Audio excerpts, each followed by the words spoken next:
Assalaamu calaykum waraxmatullaahi wabarakaatuh. Muuqaalkan waxaa rabaa inaan idinkugu soo gudbiyo habka indhahaaga caafimaad buuxa u ku heli lahaa.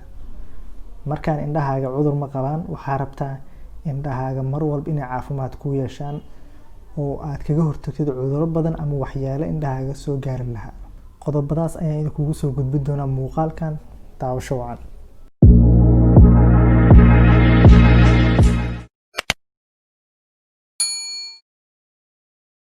qodobka koowaad oo indhahaaga caafimaad buuxa ugu heli lahayd waxay tahay haddii aad tahay qof aad sigaar ku cabo, markaana ku darso waxaa jiro xaalado badan oo qofka aan sigaarka cabin aad kaga nugushahay, taas oo ku keeni karto indho la'aan.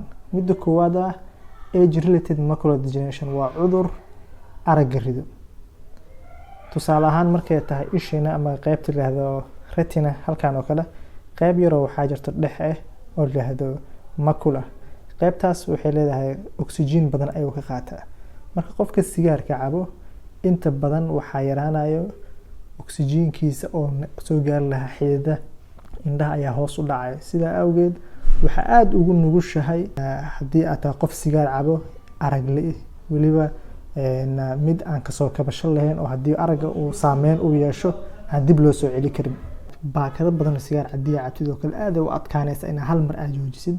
Sidaa awgeed haddii maalintii 4 baakad aad cabtid oo kale ku day in 2 baakad ka dhigtid, maalintii 2 baakad aad cabtid oo kale 1 baakad ka dhigtid, aad isaga xilqaan, sababtoo ah dhibaatada uu indhaha u gaarsiinayo ma aha wax la soo koobi karo. Labaad waxay tahay xaalado la xiriirto family ama qoyskaaga. Haddii qoyskaaga la hadal la sheekayso, haddii xaalada indhaha rido ay qabaan oo kale aad ka dhaxli karto haddii ay jiro, in aad ka hortagtid, sida glaucoma oo kale, age related macular degeneration oo ah dhammaan cudurro indhaha rido, in haddii ay qabaan awoowayaashaada ama aabaha oo kale, in aad kala hadasho inay cuduradaas dhaxal u leedahay in kale.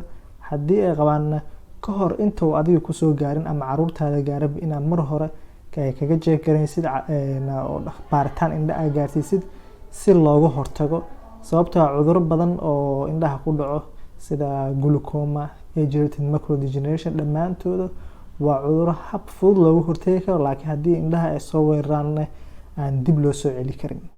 Arrinta saddexaad oo indhahaaga caafimaad buuxa ay ku heli karaan iyadoon weli cudur uusan ku dhicin oo aad kaga hortagi karto waxay tahay in aad cuntid waxyaabo nafaqo u leh indhaha, sida maadooyinka laga helo indhaha u wanaagsan sida zeaxanthinka, luteinka, oo dhammaan inta badan 80% laga helo qudaarta. oo qudaar badan haddii aad cuntooyinka cunaysid aad ku joogtaysid, waxay inta badan ka hortagayaan cudurro badan oo weliba qaybta retina ama qaybta shabakada indhaheena ku dhaco ay kaga hortagto. Arrinta afraad waxay tahay xilliga aad shaqo qabanaysid, shaqadaadana ay tahay meel bus badan ama meel waxyaabo badan oo indhahaaga gaarsiin karo, sida haddii aad tahay qof tumaal oo kale, inaad ka xiratid waxyaabo indhahaaga ku difaacayo.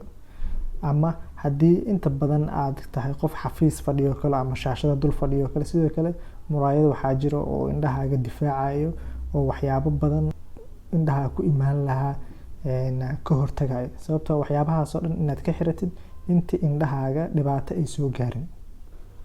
Arrinta shanaad oo indhahaaga aad ku daryeeli kartid si aan waxyaabo usoo gaarin waxay tahay haddii aad ku nooshahay meel cadceedeedu aad tahay ama meel baraf oo kale haddii tahay xitaa oo iftiinka ileysku kusoo dhacayo oo reflexes sameynayo, laftirkeed inaad ka xiratid waxyaabo sunglasses ama waxyaabo gooni ah oo indhahaaga polarized sunglasses oo kale jiro oo indhahaaga u daryeelayaan lightkaas inuu ama UV lightka si toos ah cadceeda kaga soo dhaceyso cirka in indhahaaga gaarsiisin, sababtoo ah waxyaabahaas ileyskaas tirada badan oo kale markii uu muddo indhaha ku dhaco ayaga waxay keeni karaan ama hilbo ama neerfaha indhaha inay dhibaato gaarsiiyaan. marka ka hor intaynan indhahaaga wax gaarin inaad waxyaabahaas oo dhan protectionkaas u samaysid si indhahaaga wax u gaarin.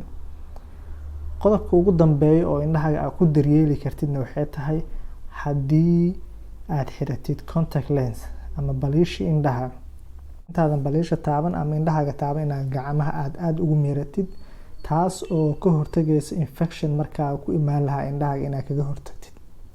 waxaan rajeynayaa muuqaalka inaad ka heshay.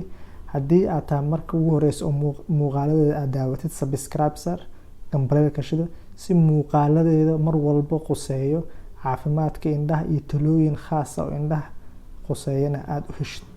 waxaan idin rajeeyaa caafimaad iyo indho fiyo.